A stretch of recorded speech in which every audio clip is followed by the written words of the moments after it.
So I don't disagree with you that Okay. the Bible doesn't show same-sex couples in a marriage, that it's just not there. Yes. My view is that it's because it wasn't going on culturally at the time.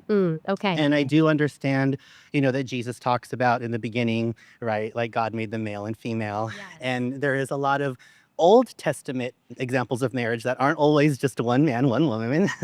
But I do understand what you're saying. My question to you, Allie, is do you think that it's okay if we preserve those principles that are in a marriage between one man and one woman to same-sex couples, considering that they are honoring each other, for following 1 Corinthians 13, right? That they honor each other as themselves, especially if the man is authentically gay like me and has no attractions to women.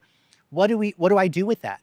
Yes. You know what I'm saying? And so if Yeah. I can find a partner in a monogamous covenantal marriage and be with them even abstinent until marriage, okay, giving all of those things, how do you feel about that? Yeah, so what we see in scripture is that it's not actually cultural how God defines marriage. We go all the way back to the very first chapter of the first book of the Bible, and we read in Genesis 1:27 that God made us male and female. Male and female, he created us. In his image, he created us.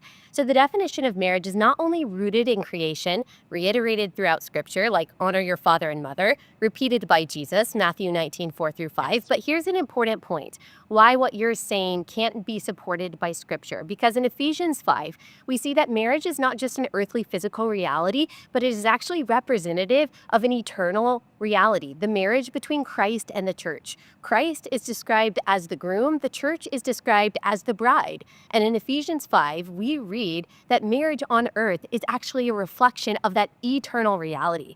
The Bible starts with the marriage between Adam and Eve, but it ends with a marriage between Christ, the bridegroom, and the church, the bride. And so, earthly marriage and the gender designations that we read in scripture actually speak to an eternal reality that is fixed and cannot be changed because, as a man and woman reflect that eternal reality, two men can't do that and two women can't do that. So eternal. So is it your view that marriage goes into heaven?